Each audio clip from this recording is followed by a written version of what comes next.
Okay, so this is the Theraband Rockerboard.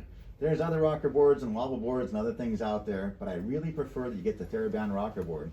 It has a grip on the bottom and has a little bit of grippy on the top that makes you use your foot a little bit more completely because it's slightly uncomfortable. So it gets your foot working more completely. So this is an exercise to get the muscles around your feet, knees, and hips warmed up before you go on with your life. So twice a day, when you get up and before you go to sleep, and also before any exercise. So typically, hopefully, it's going to be at least 3 times a day that you do this exercise. Okay. So an important thing I want to go over again is that you can't use any other board, because I want just a single plane rocker. There are other single plane rockers, but they don't have the grip on the bottom and they don't have the grip on the top that activates more muscles. So we want to have that Theraband Rockerboard. You get it easily on Amazon and multiple other sites online. So the Theraband Rockerboard is what I want you to have. And we're going to do this exercise as a warm-up 2 to 3 times a day. Hopefully 3, because you're going to be doing some exercise. So let's go ahead and put one foot up there, facing a corner. So now notice that the foot is a little bit oblique. Now let's make it a little bit more so that the back is facing the other corner. There you go. So you're right center. So this oblique angle forces more muscles to work rather than just going straight in line with the rocker. So the idea is we get the foot to move and have with control. So we're getting all the muscles in the foot, the ankle, the knee, and the hip to fire normally. If you can, you'll not use your hand to hold on to anything, but I want you to be next to something that you can hold on to, and we don't want you to fall. Now she's gotten a pretty good range of motion here, and what we're noticing is very little jiggling right now. So she has some smooth control, but because she's holding on a little bit. So let's go ahead and take the hand away, and we'll watch a little bit of jiggle happening. So that little jiggle is muscles are just trying to figure out, your body's just trying to figure out how to get everything firing.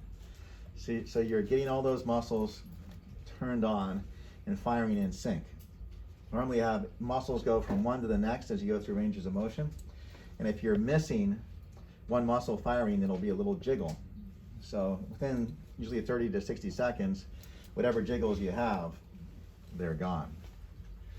So that's great. We did one angle, an oblique angle, and just remember that you can have a smaller range of motion. If that big range of motion hurts your ankle or your foot or your knee, then do a smaller range of motion, just a very slight motion. So just make that motion really small just for a second.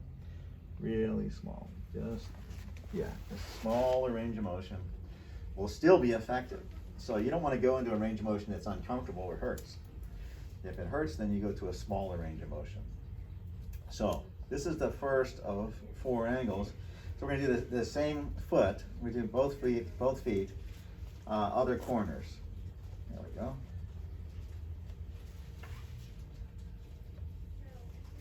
And there we go. So it's a little jiggly at first, and that's normal. Within a few seconds, it starts to get a little bit smooth. And what's happening is we're getting a warm-up. Because what we want to do is get your muscles firing so you don't get hurt in the activities you do following this exercise. So this is a warm-up to prevent injuries and give you stability. So we're just seeing what muscles are not working. We're observing, hey, I'm a little bit jiggly, and I'm just going to take my time. And before you know it, my nervous system and my muscles are going to figure out how to work in sync. And once I feel like I have it smooth and in control, regardless of the extent of the range of motion that's comfortable, I can go ahead and switch and do the same thing, the two angles on the other foot. Let's go ahead and change feet. So you got smooth enough there, and that's what we want to see, everything working. And we do the other foot. Takes a little time to get the jiggle out at first. And if it's too hard, you can just start doing it with shoes on, and then socks, and then bare feet. It's obviously harder with bare feet because of that slightly uncomfortable surface. So now you should have that angle towards the corner. And this is the second foot. And things are starting to get a little bit smoothed out.